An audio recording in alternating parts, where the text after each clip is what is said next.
So many people say, I just haven't found what I'm passionate about yet. Here's the thing.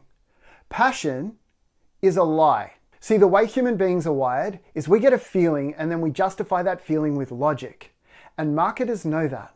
When you see somebody on stage or online or living in a way that's exciting and looks awesome, then you go ahead and justify, this must be what I was born to do. And the truth is, most needs in life are there because nobody wants to do them or they're really difficult, and that's why they're so valuable. And this is actually about being mindful.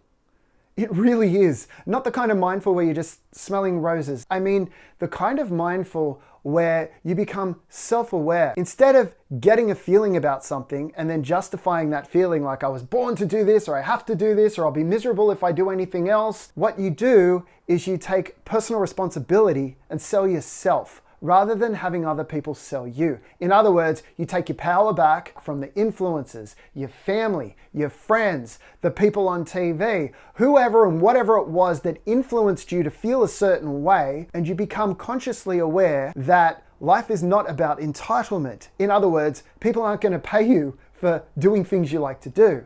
And if they did, whatever they paid you for would become a job, which would become a responsibility, which would become something that you didn't want to do anymore, and you'd be looking for another escape somewhere else, which I feel like a lot of people can really relate to. Hey, we've all been there. But the answer is pretty simple. It's just becoming aware. Hey, I'm going to act from a place of service. Looking around, there's a need here that needs to be fulfilled. That need feels cold and harsh, not something that I was even aware of or interested in. But now I'm going to take my power back by selling myself on being able to fulfill that need. I'll take my unique strengths, my way of doing things, my style, and I'm going to create images in my head just like a marketer would and get myself enthusiastic about this boring, mundane, or cold opportunity. And that way, I actually have a chance of getting some real results in my life.